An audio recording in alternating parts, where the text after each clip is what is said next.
Texans are sitting at home. Lions are participating in championship weekend. How next year's Texans could be a better version of this year's Lions. Let's go inside the locker room.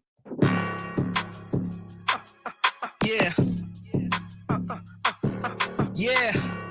It's the locker room on YouTube. You know what it is. Let's get it. Hey.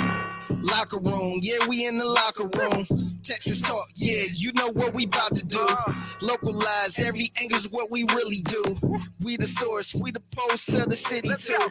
Landlocked. Got the game in the headlock. Localize every time. Can't stop. Won't stop. Texans 2024 version, a better version of the 2023 Lions. It is the locker room, number one source for Texans daily digital content. I'm Landry Locker. You can hear me Monday through Friday, 10 to 2 Central, Sports Radio 610, and the Odyssey app. Texans sitting at home. They're going to be watching the Detroit Lions this weekend, but I think the Lions of this year could actually be a model for the Texans. And in fact, I think the Texans could actually be a better version. Now, obviously, the Lions are in the NFC, probably a little bit easier in the NFC to do what they've done. AFC, you got a few more hurdles. But again, these are similarities, not 100% proportional. But there are 5 thoughts that cross my mind when it comes to the process that the Lions went through up to this point and the process the Texans are trying to get to next year, which is a conference championship, which they've never been in. And there are 5 thoughts that come to mind. Be sure to subscribe, right along. Listen to In the Loop, 10 to 2 Central on Sports Radio 610 and the Odyssey app for exclusive interviews and other stuff involving the Houston Texans. Thought 1 for the Texans to get to this point next season is a Hutchinson jump from Will Anderson. Now, Aiden Hutchinson's a better player than Will Anderson, or at least he had a better rookie season than Will Anderson did. Although, congrats to Will Anderson on making the Pro Bowl. But if Will Anderson can have a jump like Aiden Hutchinson did, in which he doubled his quarterback hits, I think he went from 15 to 33 and became a force to be reckoned with, which Will Anderson was at certain times. I think that would be step 1. Will Anderson establishing himself as the unquestioned leader of the defense like Aiden Hutchinson did would be number 1, the first key, the first thought to the Texans getting to where the Lions are right now. Thought 2, and these 2 guys were in the same draft class, Amon-Ra St. Brown, his continued development, and Nico Collins being able to do that. This is really the first good season that the Texans have had from Nico Collins. Amon-Ra St. Brown, on the other hand, he's gotten better each year, and he's one of the better receivers in the NFL.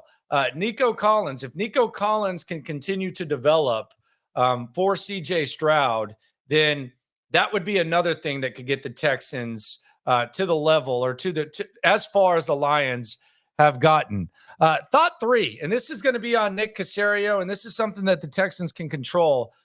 Investment at running back. The Detroit Lions in 2022, they had Jamal Williams rush for over 1,000 yards and have 17 touchdowns.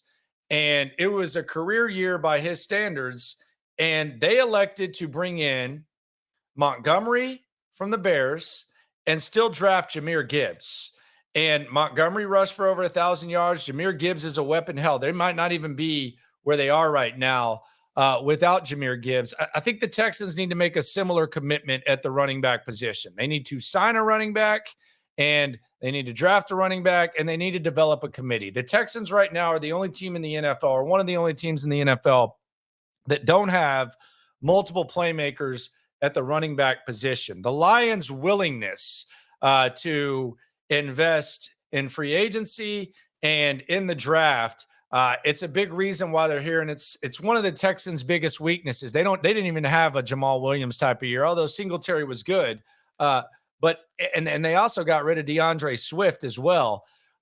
You could have made a case that the Lions, I mean, you don't even have to make a case. They were way better at the running back position in 2022 than the Texans were in 2023. And they still tried to upgrade the position. That's something that if the Texans do, it eases the burden on CJ Stroud, and it allows them to do what they say they've been wanting to do, which is run the ball better. Obviously, the offensive line is going to have to block as well, and that's another thing the Lions have done. They've done a hell of a job in investing in their offensive line. The investment in the offensive line for the Texans is going to have to pay off like it has for the Lions in some way, shape, or form. But signing a running back and drafting a running back, whether it means making a splash with Saquon Barkley, Derrick Henry, Austin Eckler, Jacobs, Tony Pollard, and then drafting a running back on day 2 or 3, Jonathan Brooks out of Texas, something like that. The Texans need to do that. That's one of the things that's kind of non-negotiable. Thought 4, how the Texans can get to being a better version of the Lions. Young offensive weaponry added. Right now, the Lions, they are not where they're at if they don't draft Gibbs in the first and then add Sam Laporta as well, the best tight end in the NFL this year. Statistically, he's right up there in the top. The Texans are going to have to add weapons for CJ Stroud. You already have the St. Brown and Nico Collins. We'll see how Tank Dell comes back. But the offensive weaponry around Jared Goff, Nick Caserio and the Texans are going to have to add that, whether it's in the draft, whether it's in free agency, whether it's in both. That's allowed the Lions to get to where they're at and take that next step. And the next step for the Texans, they're a little ahead of where the Lions were last year. So trying to get to that point, and I think it can be a better version of where the Lions are because I think they have a higher ceiling. And that brings me to thought 5. Coach and QB continue to develop. Dan Campbell's developed as a coach. Jared Goff, his development, he's improving for the Lions, or he's improved. CJ Stroud's a better quarterback than Jared Goff already. If you take that improvement and you take D'Amico Ryans, who might be the coach of the year, and you elevate him the way that Dan Campbell has developed, you might be looking at a better version of the Lions. So to reset, the offensive line investment paying off like it has for the Lions. Hutchinson jumped from Will Anderson, although he might not be as good as Hutchinson. That's a high bar to set. Maybe he can be. A lot of reason for optimism. Thought 2, St. Brown development from Nico Collins. Thought 3, investment at running back. Thought 4, young offensive weaponry added. And then thought 5, coach and QB development. And CJ Stroud's above Jared Goff. D'Amico might be above Dan Campbell as well.